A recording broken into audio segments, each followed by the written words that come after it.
بالنسبه للناس اللي تيسولوني كيفاش نتيا دايره نظام اللي هو نباتي 100%، قطع اللحوم، مشتقات الحليب، السكر، المهم الى اخره. الوليدات شنو تديري معاهم؟ الوليدات راه محتاجين الكالسيوم، وبطبيعه الحال باقيين في الفتره ديال النمو، فضروري تيحتاجوا الحليب. وبطبيعه الحال انا كأم فما غاديش نحرم وليداتي من هذه النعمه اللي عطاها لنا الله سبحانه وتعالى. انا كما تتشوفوا فتن هذا راه الحليب يعني مريب، يعني خليناه بقى واحد اليومين 3 ايام. دابا الجو سخون، راه غير يومين تبارك الله تيروب وصافي، وتنخضوه في هذه المخاضه هذه اللي تتشوفوا. هذه راه قرعه، هذه قرعه راها نباتيه، عندها الزريعه ديالها بحال القرعه الحمراء اللي تنديروها في كسكسو يعني، وتنزرعوها وتتعطينا هذه القرعه بحال هذه صافي.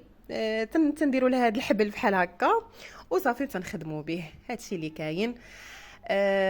هنا راه داك الرايب ملي تنبقى نخدو بحال هكا تيعطيني بطبيعه الحال الزبده وتيعطيني اللبن. هادشي اللي كاين. وبهذا ما تنكونش حارمه الوليدات من نعم اللي خلقها الله سبحانه وتعالى.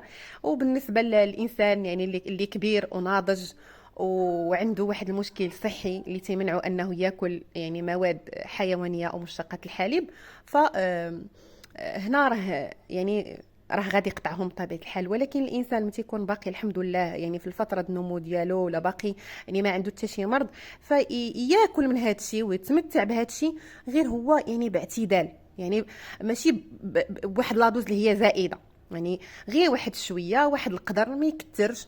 وفي نفس الوقت يقلب على مثلا الحليب ديال المعيز ولا الحليب ديال الابل، ولا علاش لا حتى الحليب ديال البقيرات. ولكن انه يتاكد من العلف ديال داك البقيرات، راه هذا هو المشكل.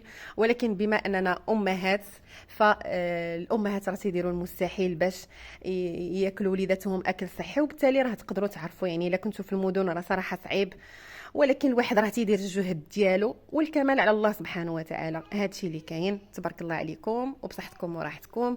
ولا بغيتوا شي طريقه في هادشي البلدي الطبيعي فمرحبا، انا دائما تجاوبكم على كل الاستفسارات ديالكم والاسئله ديالكم.